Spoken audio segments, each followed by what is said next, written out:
Hello friends, welcome back to my channel gain brain with Himanshi Rishi. And आज की इस video में हम डिस्कस करेंगे केवीएस पेडागोजी का बहुत ही important topic, that is concept of growth, maturation and development, principles and debates of development. So basically हम ग्रोथ, मैच्योरेशन एंड डेवलप के कंसेप्ट को बहुत ही अच्छे तरीके से समझेंगे विद सिंपल एग्जाम्पल्स। देन हम बाद में उसके क्या प्रिंसिपल्स है और डेवलपमेंट से रिलेटेड आज तक के जितने भी डिबेट्स है वो भी हम डिस्कस करेंगे। और ये वीडियो बहुत ही इंपॉर्टेंट रहने वाली है केवीएस के एस्पिरेंट के लिए, चाहे वो पीआरटी के लिए तैयारी कर रहे हो या ही टीजीटी के लिए या ही पीजीटी के लिए। सो इस वीडियो को आप ज़रूर एंड तक देखिएगा।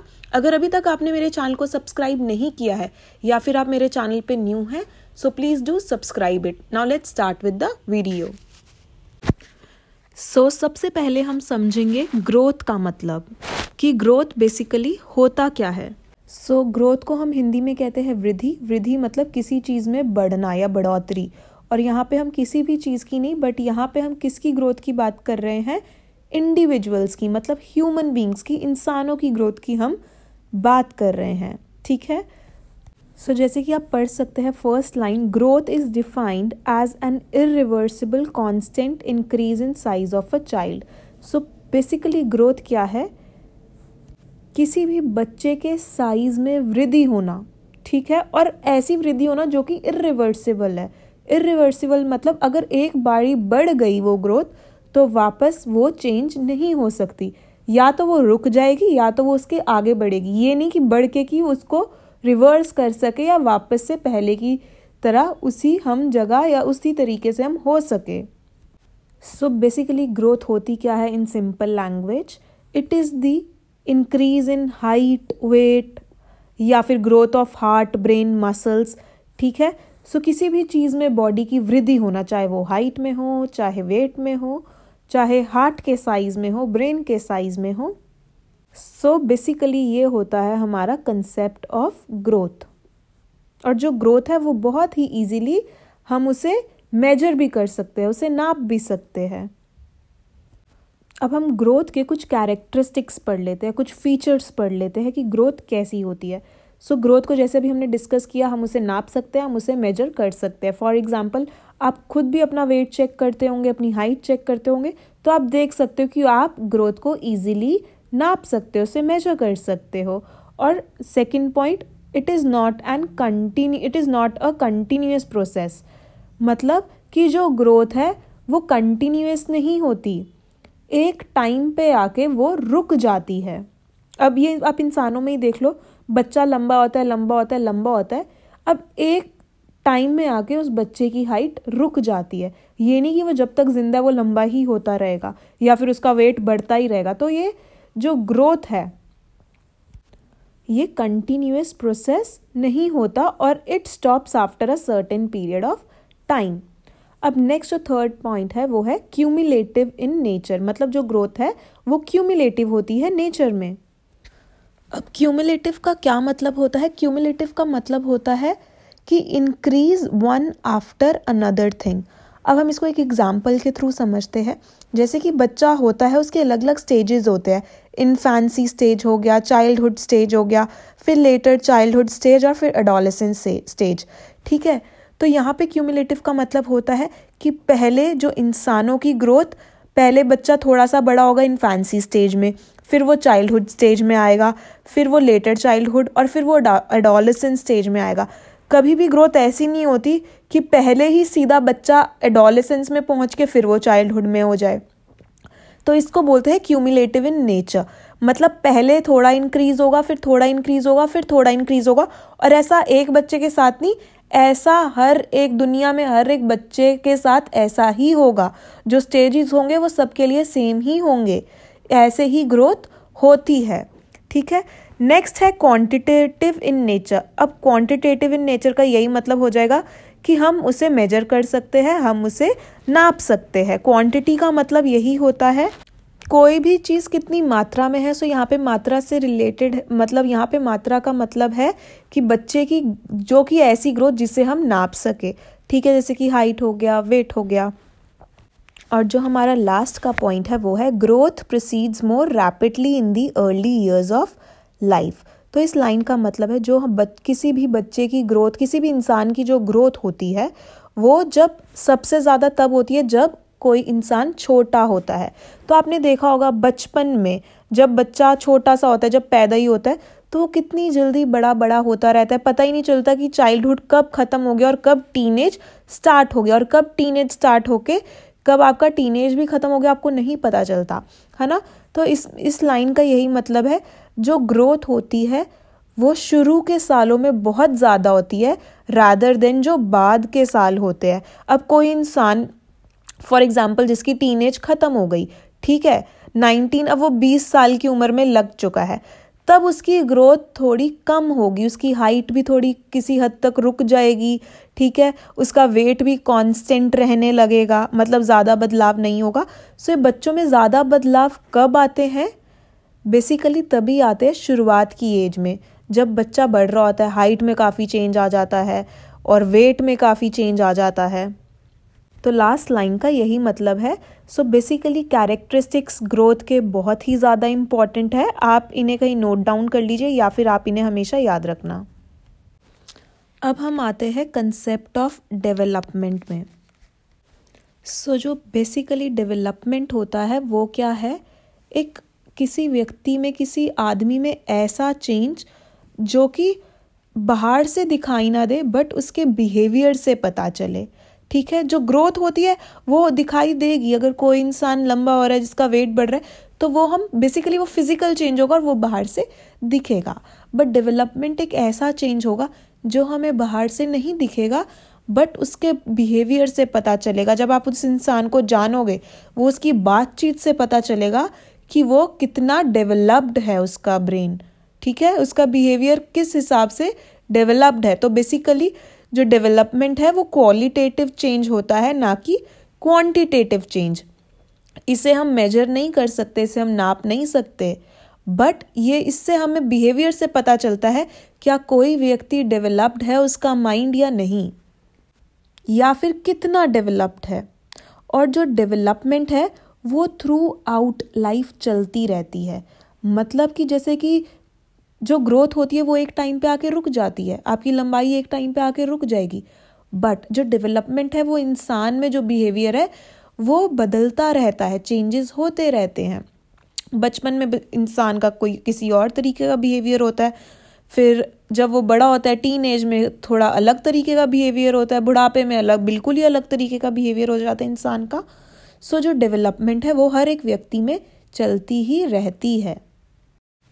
सो जो ये सेकंड पॉइंट है, by qualitative changes we mean change in personality और अदर मेंटल और इमोशनल एस्पेक्ट। सो जैसे कि अभी मैंने क्वालिटेटिव चेंज का बताया, जो मतलब होता है वो बेसिकली बिहेवियर में और उसकी पर्सनालिटी में दिखाई देता है कि जिस तरीके से वो उठता बैठता है, बात करता है, उसके इमोशंस है, जैसे कि एकदम से उसको गुस्सा आ गया या फिर वो छोटी छोटी बातों पे रोने लगा या फिर कोई बड़ी भी बात हो गई तो उसे अवॉइड करना, ज़्यादा ना सोचना, तो ये व्यक्ति के बिहेवियर से ही पता चलता है। अब last point, in the process of development new abilities and skills are formed and there is progressive change in the individual. अब बेसिकली जब डेवलपमेंट होती है किसी व्यक्ति की तो ज़रूर, मतलब ऐसा हर बार ज़रूरी नहीं है, बट ज़्यादातर जैसे कि आप डेवलप हो रहे हो, आपका बिहेवियर बदल रहा है, तो आप नई चीज़ें सीखते हो, चाहे वो कोई न्यू एबिलिटीज़ हो, न्यू स्किल्स हो। ज़रूरी नहीं है कि आप हमेशा ही सीखते रहो, बट पूरी लाइफ भर में जब आपकी डेवलपमेंट होती है आप कुछ ना कुछ अपने एक्सपीरियंसेस से सीखते हो। सो बेसिकली कितने टाइप्स के डेवलपमेंट होते हैं? 5 टाइप्स के। तो यहाँ पे अब हम 5 टाइप्स ऑफ डेवलपमेंट हम स्टडी करेंगे। जो सबसे पहला है वो है physical growth of the body. So ये एक डेवलपमेंट जैसे कि हमने अभी डिस्कस किया कि ये हमेशा चलती रहती है इंसान में।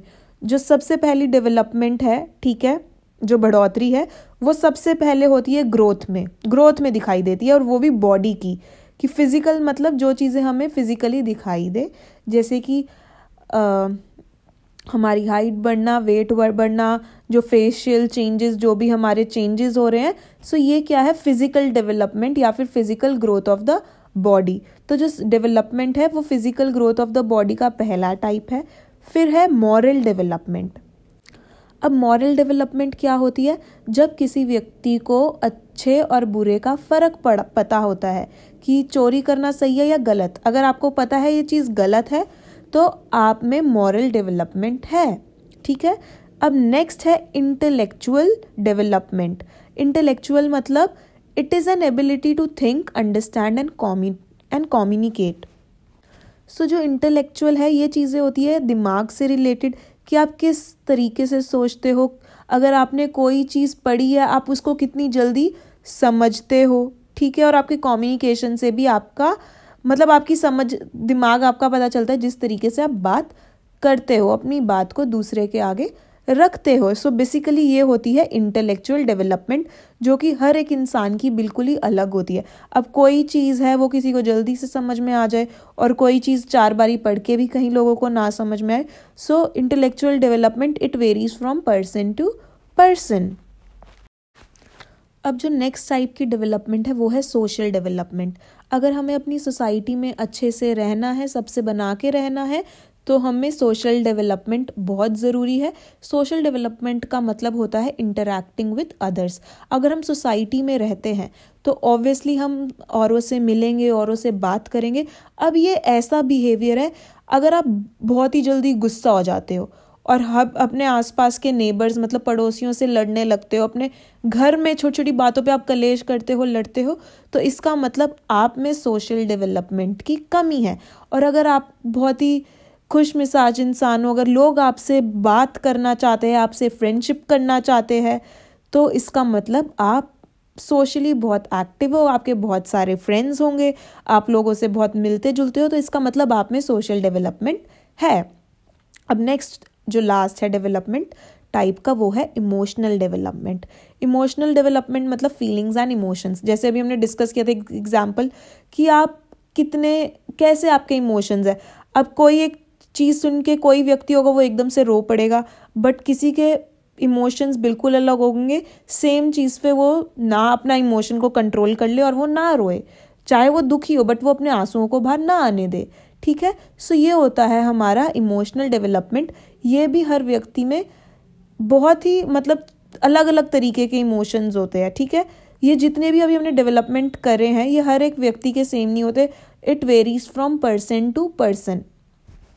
अब हम समझेंगे मैच्योरेशन का concept. Basically growth and development समझना बहुत ईजी है, बट जो मैच्योरेशन है यहाँ पे लोग कंफ्यूज हो जाते हैं कि मैच्योर होने का क्या मतलब है, मैच्योरेशन का क्या मतलब है। सो बेसिकली मैच्योरेशन है जो, ठीक है, वो एक पार्ट है ग्रोथ और डेवलपमेंट दोनों का। So maturation is a part of growth and development both.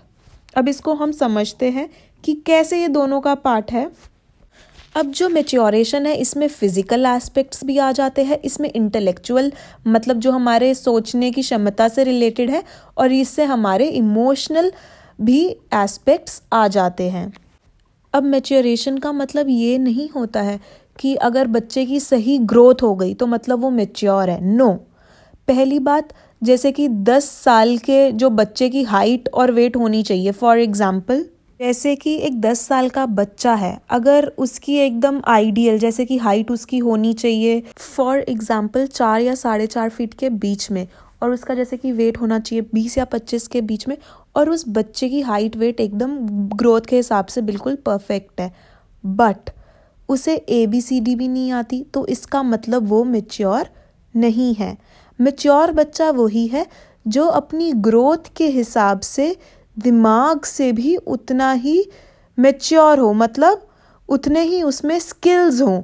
जो उसकी हाइट वेट एकदम, उसकी ग्रोथ तो एकदम परफेक्ट हो गई, बट उस एज तक पहुंचने तक जो उसको बेसिक स्किल्स होने चाहिए, फॉर एग्जाम्पल कि उसको टेबल्स आनी चाहिए। अगर वो 10 साल का है तो उसको मल्टीप्लिकेशन, डिवीजन, नॉर्मल बेसिक चीज़ें आनी चाहिए, तभी हम मानेंगे कि वो बच्चा मैच्योर है। क्योंकि जब वो उतनी उसकी ग्रोथ हो गई और उस ग्रोथ के साथ साथ जो उसमें स्किल्स होने चाहिए वो भी स्किल्स उसमें आ गए, तो मतलब वो बच्चा एकदम मैच्योर है। अब ऐसा नहीं कि बच्चा एकदम हाइट वेट उसका परफेक्ट है, बट अगर वो चॉकलेट मांग रहा है, 10 साल का बच्चा, अगर उसके पेरेंट्स ने उसे चॉकलेट नहीं दिलवाई, वो बिहेव कर रहा है कि सड़क पे ही बैठ के रोने लग गया, तो इस बच्चे को हम मेच्योर नहीं कहेंगे। जैसे कि ये बच्चे ऐसे कौन करता है, ये 1-2 साल का बच्चा ऐसी हरकत करता है, टॉय शॉप पे वो रो रहा है मुझे दो। अगर 10-12 साल का भी बच्चा यही हरकत करे तो इसको हम मेच्योर बिहेवियर नहीं कहेंगे। मतलब दिमाग से अभी भी वो बच्चों वाली हरकतें ही कर रहा है। जो उसमें स्किल्स होने चाहिए 10-12 साल की उम्र तक के बच्चे में, जो इमोशनल उसकी डेवलपमेंट होनी चाहिए, वो इमोशनल डेवलपमेंट उस बच्चे की नहीं हुई।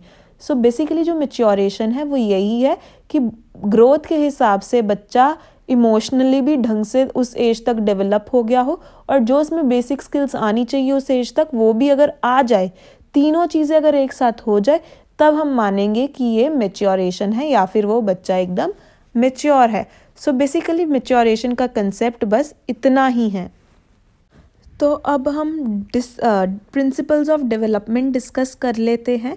जैसे कि हमने डिस्कस किया कि डेवलपमेंट हमेशा चलती रहती है, तो ये क्या है, it is a continuous process. ये लाइफ लॉन्ग डेवलपमेंट हमारे अंदर होती रहती है। अब वो चाहे डेवलपमेंट हमारे बिहेवियर में हो, सोशल डेवलपमेंट हो, इमोशनल हो, किसी भी चीज़ में, किसी भी टाइप में अगर डेवलपमेंट हो, जो हमने अभी ऊपर डिस्कस करे थे, तो मतलब व्यक्ति में डेवलपमेंट हो रही है। ज़रूरी नहीं है कि सिर्फ फिजिकल डेवलपमेंट ही हो ग्रोथ में, किसी भी तरीके की, इमोशनल, सोशल, कोई भी, इंटेलेक्चुअल। अब है डेवलपमेंट इज़ ग्रेजुअल मतलब जो डेवलपमेंट होती है वो एकदम से नहीं आती, it doesn't come all of a sudden. वो भी क्यूमुलेटिव नेचर होता है। क्यूमुलेटिव मतलब कि जैसे कि हमने ऊपर डिस्कस किया था कि जैसे कि सबसे पहली एज आपको इन्फेंसी मिलेगी, फिर आपको मिलेगी चाइल्डहुड, फिर एडोलेसेंस। ऐसे ही जो डेवलपमेंट होती है ना, वो भी एकदम से नहीं आती। वो भी जिस तरीके की पहले डेवलपमेंट होनी चाहिए पहले वो होगी, फिर जो उसके बाद होनी चाहिए, फिर बच्चा उसी तरीके से डेवलप्ड होगा। अब जैसे कि अभी हम जो नेक्स्ट पॉइंट डिस्कस करेंगे, जैसे कि डेवलपमेंट इज़ सीक्वेंशियल, तो आपको ये डेवलपमेंट इज़ ग्रेजुअल वाला पॉइंट भी समझ में आएगा। अब जो थर्ड पॉइंट है कि डेवलपमेंट इज़ सीक्वेंशियल का मतलब जो डेवलपमेंट है वो हमेशा एक ही सीक्वेंस में चलती है। हाँ, अब हर एक बच्चे में सेम सी डेवलपमेंट नहीं होती, किसी में थोड़ी जल्दी हो जाएगी 1-2 साल, या किसी में थोड़ी बाद में होगी, बट डेवलपमेंट चलेगी एक ही सीक्वेंस में, एक ही पैटर्न में। अब वो पैटर्न क्या है, एक तो होता है सेफेलोकॉर्डिकल सीक्वेंस। सो बेसिकली सेफेलोकॉर्डिकल सीक्वेंस क्या होता है, जो चाइल्ड होता है वो जो कंट्रोल पाता है, सबसे पहले पाता है कंट्रोल अपने हेड की तरफ, फिर अपने आर्म्स की तरफ, और फिर अपने लेग्स की तरफ। जैसे कि बहुत छोटा बच्चा है, ठीक है, तो आपने देखा होगा कि जो सबसे पहले वो कंट्रोल उसका किस पे आता है, अपने सर की तरफ, ठीक है। सबसे पहले बच्चा अपना सर हिलाना सीखता है। अगर आप उसको इशारा करोगे वो राइट लेफ्ट देखेगा, है ना। अगर आप बच्चा हिल नहीं पा रहा, मतलब एकदम बेड पे छोटा सा बच्चा लेटा है, अगर आप उसको राइट से आवाज़ लगाओगे तो वो राइट हैंड साइड देखेगा, अगर आप उसको लेफ्ट से आवाज़ लगाओगे तो वो लेफ्ट हैंड साइड देखेगा। सो बेसिकली उसका जो हेड पे कंट्रोल सबसे पहले आता है, फिर जो हेड के बाद उसका कंट्रोल होता है वो होता है आर्म्स पे। मतलब अब बच्चा बैठ तो पा रहा है, ठीक है, आप उसको कोई टॉय दे रहे हो तो वो उसे उठा रहा है, मुंह में डाल रहा है, तो बेसिकली उसका वो भी चल नहीं पाता, तो लेग्स में उसका नहीं आया, सर में सबसे पहले आ गया, फिर वो चीज़ों को इधर उधर फेंक रहा है, उठा रहा है, तो फिर उसके आर्म्स में आया, और एंड में आता है लेग्स में। मतलब अब बच्चा जब चलने लग जाता है, एंड में कंट्रोल आता है उसके लेग्स में। सो ये ऐसा एक बच्चे के साथ नहीं, हर व्यक्ति के साथ जो डेवलपमेंट होती है इसी तरीके से होती है। फिर इसके बाद है प्रॉक्सिमो डिस्टल सीक्वेंस। अब इसका क्या मतलब है, जो ग्रोथ है वो स्टार्ट होती है बॉडी के सेंटर से, और सेंटर से होती होती जो बॉडी की मतलब जो कंट्रोल है वो जाते हैं बाहर की तरफ, मतलब आर्म्स और लेग्स की तरफ। मतलब सबसे पहले जो बच्चा कंट्रोल पाता है अपने धड़ का पाता है, अपनी चेस्ट का पाता है, उसके बाद जैसे कि आप देखते हो बच्चा जैसे कि क्रॉल कर रहा है, मतलब उठ के रेंग रहा है, तो मतलब उसने अपना जो कंट्रोल है अपने धड़ पर पा लिया है, जो वो सर इधर उधर हिला रहा है जैसे अभी हमने ऊपर डिस्कस किया। फिर उसके बाद वो जो कंट्रोल करता है वो है सेंटर टू आउटवर्ड्स, एंड में जाके जो होती है जो कंट्रोल उसके आर्म्स और लेग्स में होती है। जो सेफेलोकॉर्डल सीक्वेंस और प्रॉक्सिमोडिस्टल सीक्वेंस बहुत ही इम्पॉर्टेंट है। ये चीज़ें ये एग्ज़ाम में डेफिनेटली अगर पेडागोजी आपको दी है तो ये आपको अच्छे से पढ़ना चाहिए। इन दोनों का बहुत बार सीटेट में कोई भी आप एग्ज़ाम दे लो जहाँ पे आपसे साइकोलॉजी का क्वेश्चन है, ये इनमें से एक आधा क्वेश्चन आता ही है कि व्हाट इज़ सेफेलोकॉर्डल या फिर प्रॉक्सिमोडिस्टल सीक्वेंस। और जितने भी प्रिंसिपल्स है डेवलपमेंट के वो भी बहुत इंपॉर्टेंट है। नेक्स्ट 4th पॉइंट है rate of development varies from person to person. ये चीज़ मैं शुरू से ही डिस्कस करती आ रही हूँ। जो रेट ऑफ डेवलपमेंट है वो हर एक पर्सन में वेरी करता है। किसी की वेरी मतलब सेम नहीं होता, अलग अलग होता है। अब किसी की डेवलपमेंट जल्दी हो जाएगी, कोई बच्चा जल्दी चलना सीख जाएगा, किसी की डेवलपमेंट बाद में होगी, कोई बच्चा बाद में चलना सीखेगा, है ना। तो किसी में भी सेम नहीं होती development. 5th point development proceeds from general to specific. अब जनरल टू स्पेसिफिक का क्या मतलब है? अब जैसे कि कोई छोटा सा बच्चा है, ठीक है। अब यहाँ पे जनरल का मतलब है कि जो वो छोटा सा बच्चा है उसका कंट्रोल स्पेसिफिक चीज़ों में नहीं आया, मतलब वो अपनी पूरी बॉडी हिला रहा है। अब उसको नहीं पता, वो ऐसी बेड पे लेटे लेटे अपना हाथ भी हिला रहा है, सर भी हिला रहा है, पैर भी हिला रहा है, ठीक है। तो ये है कि वो जनरल बिहेवियर है उसका, अभी इसको स्पेसिफिक चीज़ें नहीं पता। अब जैसे ही वो बड़ा होता रहेगा, अब वो एकदम जो उसकी डेवलपमेंट है वो स्पेसिफिक होती रहेगी। मतलब जब उसकी बॉडी में उसको हर एक पार्ट का कंट्रोल आ जाएगा लेना। फॉर एग्जाम्पल अगर उसे कुछ चाहिए तो वो खड़ा होगा, वो कंट्रोल कर रहा है स्पेसिफिकली, वो अपने पैरों का कंट्रोल से खड़ा हो रहा है। अब जो चीज़ उसे चाहिए अपना हाथ आगे बढ़ा रहा है, उसे चीज़ को उठा रहा है, तो ये हो गया स्पेसिफिक। तो this is what general to specific is. मतलब जनरल बिहेवियर होता है, आपको नहीं पता, आप कुछ भी कर रहे हो, देन जैसे ही आप डेवलपमेंट आपके अंदर होती है तो आप हर एक चीज़ को अच्छे से कंट्रोल उसका ले लेते हो स्पेसिफिकली। नेक्स्ट जो 6th पॉइंट है वो है डेवलपमेंट इज़ को रिलेटेड एंड इंटीग्रेटेड। अब जो डेवलपमेंट है वो को रिलेटेड या फिर इंटीग्रेटेड होती है, मतलब एक दूसरे से जुड़ी होती है। अभी हमने ऊपर टाइप्स डिस्कस करे हैं डेवलपमेंट के। एक तो है physical development, emotional development, cognitive हो गया मतलब इंटेलेक्चुअल डेवलपमेंट। तो ये सारी डेवलपमेंट एक दूसरे से जुड़ी हुई है। फॉर एग्जाम्पल अगर बच्चा फिजिकली फिट नहीं है, ठीक है, अगर बच्चा बहुत दुबला सा या पतला सा, अब उसे ठीक से खाना नहीं मिल रहा, उसका वेट होना चाहिए 35 kg बट है उसका 10 किलो, ठीक है, तो मतलब वो ठीक से बॉडी उसकी डेवलप नहीं हुई। अब ये जो डेवलपमेंट उसकी नहीं हुई, अब ये कहीं ना कहीं रुकावट ला सकता है उसकी इंटेलेक्चुअल डेवलपमेंट में।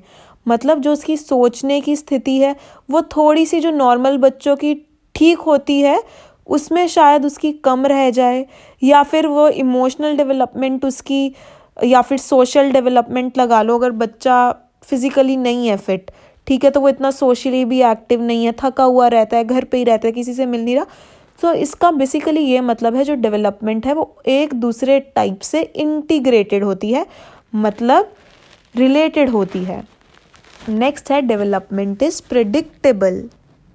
मतलब जो डेवलपमेंट है वो प्रिडिक्टेबल है, मतलब हम अंदाज़ा लगा सकते हैं कि इस साल का व्यक्ति, जैसे कि 10 साल का बच्चा, अब वो इतना डेवलप हो जाएगा, ठीक है। बहुत रेयर केसेस में जहाँ पे कुछ प्रॉब्लम हो जाए बच्चे की किसी दिमागी हालत में, किसी भी चीज़ में, वहाँ पे प्रिडिक्टेबिलिटी गलत हो जाती है, बट जो डेवलपमेंट होती है वो प्रिडिक्टेबल होती है। फॉर एग्जाम्पल जैसे कि क्या है प्रिडिक्टेबिलिटी कि 2 साल का बच्चा खड़ा हो सकता है, वो थोड़ा थोड़ा चलने भी लग सकता है। क्यों? क्योंकि अभी तक बच्चों के बिहेवियर से ये पता चलता है कि 2 साल का बच्चा नॉर्मली खड़ा हो जाता है और खुद चलने थोड़ा थोड़ा लगता है। जो अभी हमने जो सीक्वेंस वाला पॉइंट पढ़ा था, हर एक बच्चे की सेम सीक्वेंस, सेम पैटर्न होता है। उन्हीं चीज़ों को देख के हम प्रिडिक्ट कर सकते हैं कि इस साल का बच्चा, जब बच्चा इस एज तक पहुंच जाएगा तो वो ABCD सीख जाएगा, उसका दिमाग तब तक उस तरह का तरीके से डेवलप हो जाएगा कि वो ABCD सीख जाए, प्लस माइनस सीख जाए या काउंटिंग सीख जाए। Next 8th point, development occurs at different rates for different parts of the body. In some parts of the body growth may be rapid while while in others growth will be slow. So इसका क्या मतलब है कि एक इंसान की body है but ऐसा ज़रूरी नहीं है जो सभी पार्ट्स है बॉडी के वो एक साथ ही बढ़े. No, this is not important. जो कुछ पार्ट्स है बॉडी के वो एकदम जल्दी से बढ़ेंगे और जो कुछ पार्ट्स है बॉडी के वो ज़्यादा टाइम लेंगे बढ़ने के लिए. अब इसको हम एक एग्जाम्पल के थ्रू समझते हैं. फॉर एग्जाम्पल जो इंसान का ब्रेन होता है, ठीक है, जो दिमाग होता है वो 6-7 साल की उम्र तक पूरा डेवलप हो जाता है ह्यूमन बीइंग का ब्रेन. बट जो उसकी फिंगर्स है, जो उसका हाइट है, वो कब तक बढ़ता रहता है? जब तक वो टीन एज या फिर एडोलेसेंस में नहीं पहुंच जाता, तब तक उसके फिंगर्स और या बोल लो लेग्स या फिर हैंड्स या फिर पूरा उसका शरीर, जो उसकी पूरी हाइट है, वो एडोलेसेंस तक बढ़ती रहती है. सो बेसिकली इसका यही मतलब है जो कुछ बॉडी पार्ट्स है वो एकदम से बढ़ जाते हैं और कुछ बॉडी पार्ट्स टाइम लेते हैं बढ़ने के लिए. मतलब वो कंटिन्यूस प्रोसेस है, धीरे धीरे बढ़ता रहता है काफ़ी टाइम तक. Next important debates of development पढ़ने से पहले मैं आपको याद दिलाना चाहती हूँ, अगर आपको ये वीडियो पसंद आ रही है तो आप प्लीज़ इसे ज़रूर लाइक, शेयर एंड कमेंट करिएगा. अगर आप चाहते हैं कि ऐसे ही मैं पेडागॉजी के ऊपर और वीडियोस भी लेकर आऊँ तो आप मुझे ज़रूर कमेंट सेक्शन पे बताइएगा, तभी मैं पेडागॉजी के ऊपर या फिर जो साइकोलॉजी है उसके ऊपर मैं और वीडियोस बनाऊंगी. अगर आपको ये वीडियो यूज़फुल लगती है तो ज़रूर आप मुझे कमेंट सेक्शन में बताइएगा. अब है डिबेट्स ऑफ डेवलपमेंट कि डेवलपमेंट को लेके किन किन साइकोलॉजिस्ट्स में डिबेट्स रहे हैं और क्या क्या डिबेट्स रहे हैं. सो बेसिकली हम यहाँ ये डिस्कस करेंगे कि क्या क्या डिबेट्स रहे हैं. बहुत पहला जो सबसे पहला डिबेट है कि कईयों को लगता था साइकोलॉजिस्ट्स को कि डेवलपमेंट कंटिन्यूटी है, मतलब कंटिन्यूअस प्रोसेस है, हमेशा डेवलपमेंट चलती रहती है. और कईयों को लगता था नहीं, एक टाइम पे आने तक डेवलपमेंट रुक जाती है. बट ये जो डिबेट है, ये जो इशू है, ये जो डाउट है, ये सॉल्व हो गया. और इस सॉल्व करके कंक्लूजन क्या निकला इस डाउट का कि जो डेवलपमेंट है ये कंटिन्यूअस ही नेचर में है, ना कि ये डिसकंटिन्यूअस है. मतलब जो डेवलपमेंट है वो चलती रहती है. अब वो डेवलपमेंट किसी भी चीज़ में हो सकती है. आप देख लीजिए कि बचपन में बिल्कुल ही अलग नेचर होता है, फिर बड़े होकर थोड़ा चेंज होता है एडोलेसेंस में, और जब अडल्ट होते हो बिल्कुल चेंज, और फिर बुढ़ापे में बिल्कुल अलग हो जाता है बिहेवियर. सो डेवलपमेंट है वो एकदम चेंज होता रहता है, तो इसलिए कहते हैं कंटिन्यूअस है. तो ये इशू रिजॉल्व हो गया. और जो सेकंड इशू है डेवलपमेंट से रिलेटेड या फिर जो डिबेट है वो है नेचर वर्सेस नर्चर. अब जो नेचर और नर्चर है इसमें आ जाता है हेरिडिटी वर्सेस इन्वायरमेंट. इसको अभी हम बहुत ही अच्छे से समझेंगे बहुत सारे एग्जाम्पल्स के साथ. अभी हम आ जाते हैं थर्ड पॉइंट पे. एक ये डिबेट रहा है जो अर्ली एक्सपीरियंस है वर्सेस लेटर एक्सपीरियंस. तो कई साइकोलॉजिस्ट मानते थे जो बच्चे के पहले के एक्सपीरियंसेस है वो ज़्यादा इम्पॉर्टेंट है रैदर देन जो बच्चे के पुराने बाद के एक्सपीरियंसेस है. फॉर एग्जांपल, जो एक्सपीरियंस एक बच्चे को बर्थ से लेके 5 साल के उम्र तक जो एक्सपीरियंस मिलता है वो सबसे ज़्यादा इम्पॉर्टेंट एक्सपीरियंस है रैदर देन जो बाद के एक्सपीरियंसेस है. ठीक है, अभी जैसे हमने ऊपर जितने भी पॉइंट्स पढ़े हमने यही पढ़ा है, जो शुरू की डेवलपमेंट या ग्रोथ होती है वो सबसे ज़्यादा इम्पॉर्टेंट होती है. और उसी ग्रोथ और डेवलपमेंट से पता चल जाता है क्या बच्चे की आगे की ग्रोथ या डेवलपमेंट रहने वाली है. सो बेसिकली जो पैदा होने से शुरू से लेके 5 साल की उम्र तक के एक्सपीरियंसेस सबसे इम्पॉर्टेंट रहते हैं. बाद के एक्सपीरियंसेस भी इम्पॉर्टेंट है बट पहले के ज़्यादा. तो ये एक डाउट था जो कि क्लियर हो गया कि शुरू के ही एक्सपीरियंसेस ज़्यादा इम्पॉर्टेंट है लाइफ के. तो ये डिबेट भी क्लियर है और इसका कंक्लूजन निकल चुका है. अब हम करेंगे नेचर वर्सेस नर्चर पे डिस्कस. अब हम डिस्कस करेंगे नेचर को पहले. ठीक है, so what is nature? Nature is the inherited quality and other biological factors that influence human beings. So basically जो नेचर है वो पर्सन के बायोलॉजिकल फैक्टर्स पे डिपेंड करता है या फिर जीन्स पे. अब इसको हम एक सिंपल से एग्जांपल के थ्रू समझेंगे. जैसे कि एक बच्चा है, ठीक है, तो उसकी ब्लू आइज़ है. अब इंडिया में ब्लू आइज़ इजीली नहीं पाई जाती बल्कि फॉरेन कंट्रीज़ में आपको दिखेंगी.